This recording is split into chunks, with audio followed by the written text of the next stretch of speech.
Hey guys, welcome to Story Times with Ty. Make sure y'all check out the Reddit subreddit Just Ty Now, just TAI, not THI like the food. Let your story be heard, your trip story, dream story, any kind of story you found from around the world. Let it be heard on the Discord, all the links in the description below. But this is why y'all are here today, so drop a like if y'all want to see more like this. Shout outs to Jack Tucker. That's his blog right there. But he posted this on Reddit about 10 days ago. 10 days ago. So we're going to read this. Trip report. Full moon mushroom awakening. How psychedelics changed the course of my life. I put the L down and we're going to get into this. My 19th birthday fell on a full moon. I had traveled to Thailand with a close childhood friend and a new acquaintance named Paul. We were to meet a couple mutual friends who were backpacking Asia at a famed full moon party on Koh Phangan Island. This was to be 2 weeks of exploration into the realms of adulthood. Customarily, we stayed in Bangkok a few days, drinking in bars on Khong San Road, visiting temples, and being forced against our will to trailers. After a few boozy nights and too many cigarettes, we booked our package to the islands. I was rigid and closed back then, overcompensating in standard teenage fashion. 5 years of Roman Catholic all-boys school compete with his social traumas had handed me a shovel, which I dully used to bury any sign of individuality. Little did I know the universe was about to lower a rope, one that I've been climbing ever since. The night of my 19th birthday, we hit the full moon party on Hydrant Beach. People swarmed like ants upon the sand as we joined to see a fluorescent Europeans. The vibe became macho and lustful. While it's navigating through a crowd of people, I stood on a guy's foot. He went totally berserk and grabbed me around the collar, shaking me until a few ties came to diffuse the situation. This startled me a little. He was a vast clad and brutish, but my nerves were calmed at the consumption of an infamous buckets. We walked the beach through the tightly packed clusters of white travelers as the vodka Red Bull sank in.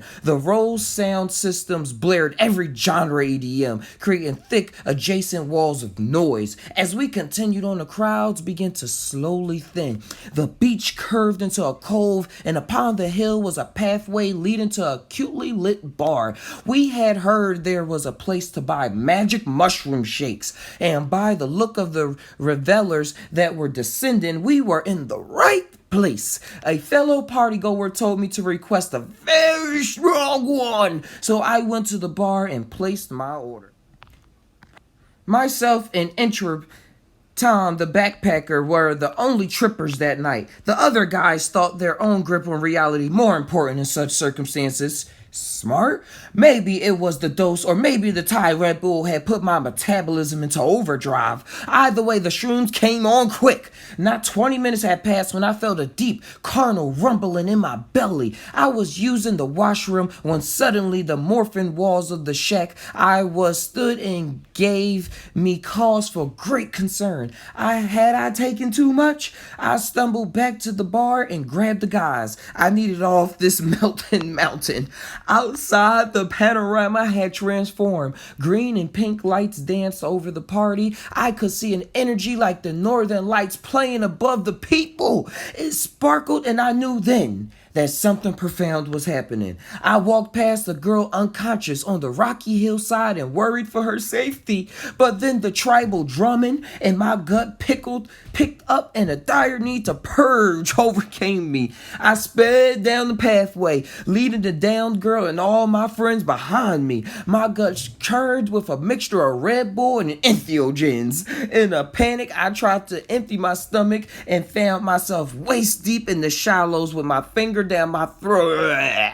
Suddenly, my stomach settled and I wadded out of the wet. It was just me and my sober friends now. We sat under some palms as the magic crept into my being. The wind picked up and blew the sand into miniature dooms. I could see patterns and geometry between all the grains that caught the gust. I remember noticing that my mindset had shifted. I was blasted out of my animal brain, where fucking and fighting ruled into a new space where a different level of perception became available. The visions were becoming intense. I lay back and closed my eyes to see stunning colors behind my lids. They grew towards me in developing complexity. That's when my whole world changed forever. Four-dimensional visions of pulsing geometric tapices waved through my awareness in technicolor. The entire display was in peripheral focus. It whisked me away to its realm. I opened my eyes to the waking world and tried in vain to explain my revelations to Sam. These illuminations were alive and sacred. They were the work of an intelligence far greater than what I identified with. There was no way Jack could ever conceive such majesty. We saw the rest of our group approaching us and sought some deck chairs to sprawl on. As we reapproached the party, the contrast between waking life and the spirit realm that I had traveled through was violent. The event became a cancer. Everyone feeding on the energy was insustainable hunger. They were empty and desperate to consume. It was vulgar to see such a beautiful place overrun with these vampiric hordes.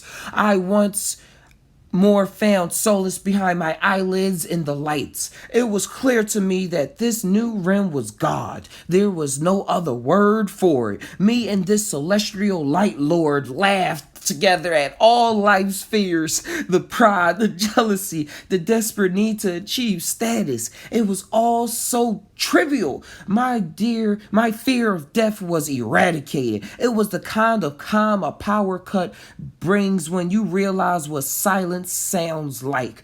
Beware before unknowingly the noises tormented the subconscious. I felt like a different person with long hair and beads, earthly and tribal. This developed to the point where I felt like I physically morphed brown skin and long hair. A genuine desire for transformation emerged. Now that I knew there was something to praise, so sublime in intelligence, an artist and gatekeeper of a realm beyond anything I ever deemed possible. I wanted to adorn myself in a way that honored that energy. I closed my eyes, continued. I kept drifting off into the astral, perpetually astonished. How could light be alive without a body or organs? How can consciousness be non-physical? My whole paradigm was shifting. As I lay in the sand, eyes closed, the red breathing tapestry became four separate but intertwined feminine entities. They swirled above me in a conscious mandala, and I felt pure love emanate from them. It was overwhelming to receive such adoration. The experience felt sexual, but not in a carnal way, like union, a connection as if they were making love to my soul. The angels above me were beckoning through some kind of telepathy. They kept urging me to follow or go into them somehow. I understood that I would have to relinquish my individual perspective if I obliged, but I was scared that if I agreed to go, I would die. I just wanted to lay there, spellbound by their love and perfection. Many DMT trip reports I've read have this theme of beckoning, an invitation into the beyond where your ego cannot travel. I'm sure that if I had taken that jump and relinquished that, I would have experienced true oneness. As the trip began to fade, I felt a complex mixture of excited sadness. Behind a door, an entire realm of living art existed, but I didn't have the keys. I was back in this density where worries loomed and fears reside, where God plays hide and seek until the next time our worlds collide. Despite the return of my carnal desires, a shift had occurred and a mask had been removed. The sun rising and the grim realities of the party were becoming stark. Neon plastic straws covered the beach. Cups and sandals were in their thousands. People lay unconscious among the trash, helpless to thieves. I realized how enlightening the trip was. This party was a cancer. It had sucked the life from this paradise. I vowed to be different, to seek alignment from this sublime force I'd encountered and to begin developing away from his hedonism that I had witnessed. The person I had become has roots on that beach. The experience was the most transformational moment in my life so far. Learning that art beyond wildest dreams doesn't only exist, it breathes and waits for us to arrive. Now that was beautifully written. That was wonderfully written. He actually writ this. Thank you, Jackie Jack. Thank you, Jackie Jack Tucker Tucker.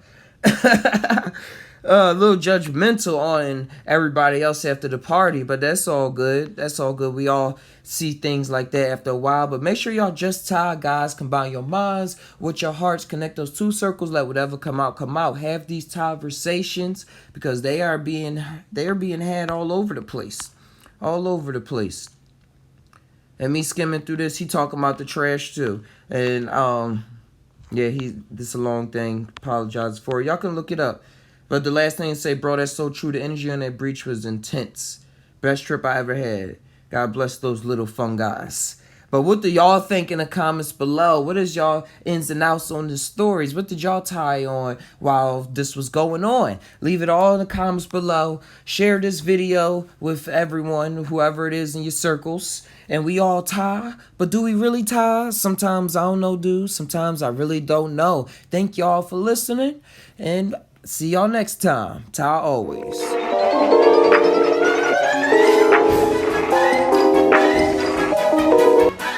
Tainow store, come and explore. Explore at the Tainow store. Store, come and explore. Explore, Tainow store. Store, come and explore. Explore, Tainow store. Explore, come on, come explore the Tainow store. Store, come and explore.